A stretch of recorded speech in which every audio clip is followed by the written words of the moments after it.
All right, we're talking Big 12, and we're talking top five at every position. We move our way to the defense. We bring in Melissa Triebwasser of Frogs O' War. We got Sean Cordy from Today's U, and also Tye Burger from Bringing on the Cats. And we're going to break down the linebacking position. Again, it's the top five. So, Sean, we'll start with you. Yeah, unlike all of our other videos, this one's probably going to have a lot of varying, so we'll see how this goes. But I'll start it off with a player from Oklahoma, Dominique Alexander, who isn't the number one Oklahoma player on this list for me, but he's a great complement to the next player I'll be talking about at my number one position. But he's a great run stopper. He's going to be leading the core for Oklahoma. And number four, I have Taylor Young from Baylor. He had a tremendous freshman season last year. He came in as a replacement, but he solidified the starting role for himself this year. And he showed in the Cotton Bowl that he's ready to play. 15 tackles and an interception that could have resulted in a touchdown if it weren't for a penalty that called it back. And we all know how the Cotton Bowl ended up for the Bears. Number three, Ryan Simmons from Oklahoma State.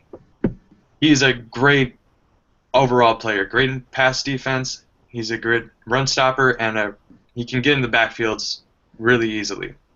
Number two, he's a little bit underrated, but from West Virginia, inside linebacker Nick Kwiatkoski. He came to West Virginia originally as a defensive back, but now he's starting to play inside linebacker, and he can do it all. He's great in pass protection, great in run stopping. He's going to be great for Holgerson's defense, as he was last year. And then, as I said earlier, Eric Stryker is my number one selection from Oklahoma. Watching him play is a complete thrill. He has a great motor and intensity that he plays with every single snap. He gets into the backfield easily, leading the league in tackles for loss last season with 17. So we'll see how he can go from there. And 2 seasons ago, it's worth noting that he had 3 sacks against the Alabama defense, which we all know has one of the premier offensive lines in the nation. So we can only expect Eric Stryker to have an even better season with more experience under his belt. Sean, you set me up there well, because Eric Stryker, the first time I remember seeing him was as a freshman in the big Texas OU game, and he came off the edge a few times and just wreaked havoc in the backfield and just made ridiculous athletic plays, just basically catapulting himself over offensive tackles to sack quarterbacks and just, again, wreak havoc. You mentioned the Sugar Bowl against Alabama. Those tackles for Alabama are now playing in the NFL and starting, and he was in the Crimson Tide's backfield.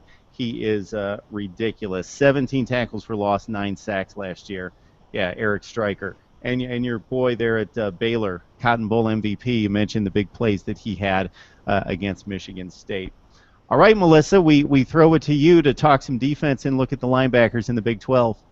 Well, I'll start right where you guys left off with Eric Stryker. I think he's absolutely the number one guy on the list. I mean, he's going to have a bright NFL future. The only time I saw him slow down just a little bit was against TCU and Tayo Fabulije, who, you know, is like 6'7", 450 pounds, and the only guy I know can stand shoulder to shoulder with Sean Oakman, was able to kind of slow him down just a hair.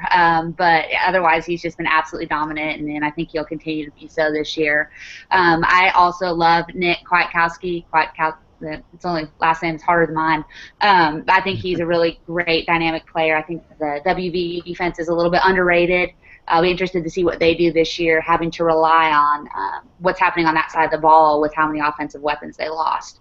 I love Elijah Lee at Kansas State. I think he's a young guy who's really dynamic and has a nose for the ball and is really a defensive playmaker. So I'm excited what he's going to do as an every down kind of player this year, which it looks like he's going into fall camp in that role.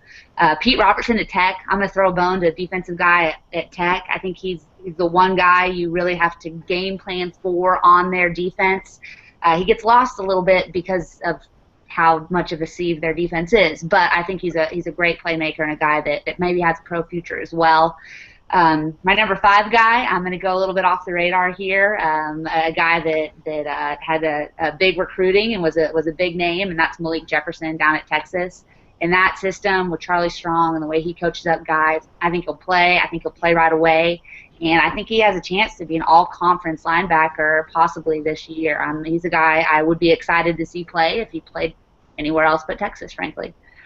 You definitely He definitely game planned well in scoring 82 points against Texas Tech, so that worked out He did well. not have a good day against us, but I think he's a really good player. Like the Baylor guy too, he wasn't far off my list either. And there really are a handful of guys that could be in this conversation. It'll be fun to see where Tye goes. All right, very good, Melissa. Tye, we're going to kick it to you and get your take on the linebacking situation in the Big 12. Well, first I've got to say I found Sean's comment funny about West Virginia moving a defensive back up to become a linebacker. Talk about the modern Big 12 contrasted from the old Big 8. The old Big 8 moved defensive ends back to play linebacker, and now in the modern Big 12 we moved defensive backs up to play linebacker. Melissa, I'm wondering if you somehow hacked into this piece of paper that I scrawled my notes on, because we ended up surprisingly similar in our picks, and I actually crossed Pete Robertson off my list at the last minute. So, number one, Eric Stryker, there's no question. The way that Oklahoma uses him on defense is fantastic. The way they move him around and get him in space against guys that just aren't equipped to block him in space. Now, if they could ever figure out how to match up their defensive backfield schemes with their front schemes, then maybe they'd be going somewhere. I'm going to go with, I don't know that I'm going to say that the rest of these are in any particular order, because as you mentioned, there's just so many pretty good linebackers in this conference. Ryan Simmons from Oklahoma State. Cowboys are a little overlooked right now because they didn't have a very good season last year, but again, I expect a bounce back from them this year. Dominique Alexander from Oklahoma, another pretty easy pick, at least in my book. And darn it, you picked Elijah Lee. I thought I was going to be the homer and say Elijah Lee, and everybody's going to be like, oh, yeah, you're crazy, Tye. He was fun to watch last year in the third down rush package that K-State uses. I don't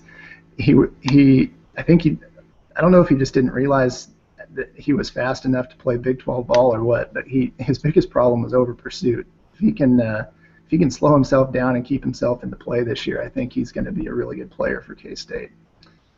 I really wanted to pick Luke Knott from Iowa State at number 5, just kind of out of sentimentality. But he's hurt, and hopefully he'll even be able to play football again. I don't know. I guess we'll see. But then this is the other reason that I think that you somehow hacked into my handwritten notes, because I have Malik Jefferson also on the list. I know that he's maybe not even a starter right now going into the season at Texas, but he looks like he's going to be a player. So I'm betting on potential more than proven results. Not exactly the Bill Snyder way, but we'll go with that. Tye, I think we've got an unwritten rule that only one Iowa State player on one top 5 list, offense and defense combined. I think you have to go there. I mean, when you're winning 2 or 3 games in a year, that's probably only fair. But I've got to say that I'm impressed with the professionalism here. Not a whole lot of homer picks that are just kind of off the charts. Where did this guy come from? I've got him at number 3 because he plays for, I don't know, TCU, Kansas State, or Baylor. So well done out of you 3. My apologies to Sean. I think I'm underrating his boy at Baylor, but I don't know. Linebacker, like you said, there's so many picks. And we've got no Paul Dawson to talk about this year. And Melissa, you got a TCU linebacking core that I'm sure that you have guys waiting in the wings that are freakish athletes. But in terms of experience, you lose a ton. And we have some. It's that potential versus proven results. This is a school that for the past 15 years would have had guys littered up and down a defensive top 5 list, and you go to linebacker where we've produced lots of NFL talent and nobody on the list. So it'll be interesting to see what Patterson's got cooked up. With Bumpus leaving, we not only lose a great mustache in the conference, we also lose a really good defensive coordinator and a guy that was able to relate to the kids and get them to play their very best ball. So TCU is likely going to be relying on freshmen. We've got 2 early enrollees, Alec Dunham, who looks like he is going to be an absolute star, and a guy who, on name alone, I expect big things, Mike Freeze. Another guy that enrolled this spring who's listed as the number 1 linebacker coming out of spring ball. So I don't know if that means that he's a stud or if we're in that bad a shape at this position. The only guy with any real experience that has a chance to see the field right now is Sammy Douglas. He's a redshirt junior. He's been in the program for a long time. been in the program for a long time and doesn't come out of spring ball with the #1 spot. So I don't know really what to think of him. We have a couple interesting recruits too. Smash Thomas is probably the guy that most people would say has a chance to see the field. But at this point, I think it's Mike Freeze and Alex Dunham's job to lose, and we'll kind of see if that works out. Hopefully the defensive line is strong enough that they don't get put in too many bad positions.